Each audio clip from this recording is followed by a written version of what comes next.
Hammer time. Oh, 7:45. nice. Bring it. Okay. 2 movies. Let's go. Frozen, Disney's latest. This is based on the Hans Christian Andersen fairy tale, The Snow Queen, and it's a delightful little romp. Oh, good. Here you go.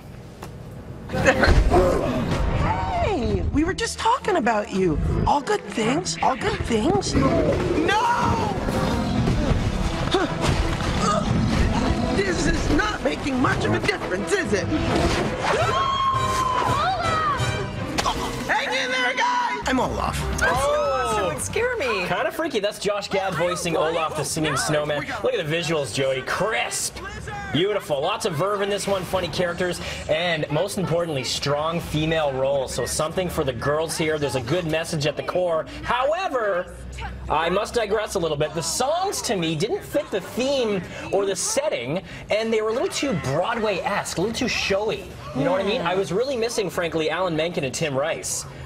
Because I kept thinking about Tangled in this movie, and unfortunately comparing it to it. And the 3D didn't add anything to it, and it didn't really have that snappy wit that a lot of the Disney screenplays have lately. So it was entertaining, but a little familiar. So a beautiful movie, but not that cutting edge, one of your favorites you're going to have in your library and pull out every year at this time. No, I wouldn't say it's essential for the collection. It is no Tangled. I hate to go back to that, but I kept thinking about how much I wanted to go back and watch that one.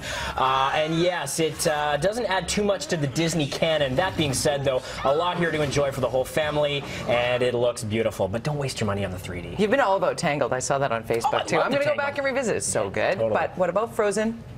3 out of 5. 3 hammers. Yeah.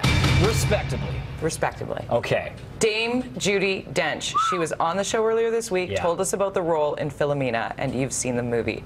What do you think? This is something for the adults. What a story, based on the true story of a woman who had to give up her child 50 years ago for adoption because she was in a convent, she was in an Irish Catholic community. It was looked down upon. She had a child out of wedlock. Years later, she teams up with Steve Coogan, who plays a former BBC journalist, and she tries to find her son and what happened to him.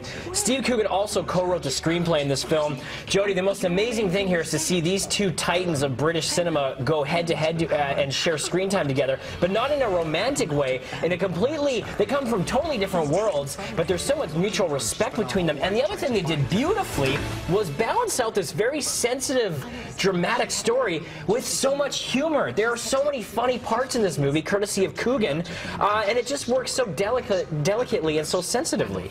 So, in interviewing Dame Judi Dench, when you hear a woman like that say, I met Philomena and I wanted to do justice to this part, do you forget that it's Dame Judi on the screen? Do you get immersed in it to that degree? Because that's the thing, It's such a different role for her. She plays more sort of a dowdy sort of jokester in this one, rather than this kind of royalty that we've come to expect in a lot of her recent roles. So it's a different one for her. Coogan sort of scales back his acerbic wit and his humor a little bit, and I really appreciate about this one. So much to love about this film. The score was a bit heavy-handed, some choppy editing, but it's a great film. Just to see those two share screen time is magic. How many hammers? 4 out of 5. Nice. Okay, that one's on our viewing list. Definitely. Excellent. Thanks, Thor. Give me a hammer that way. Oh, yeah.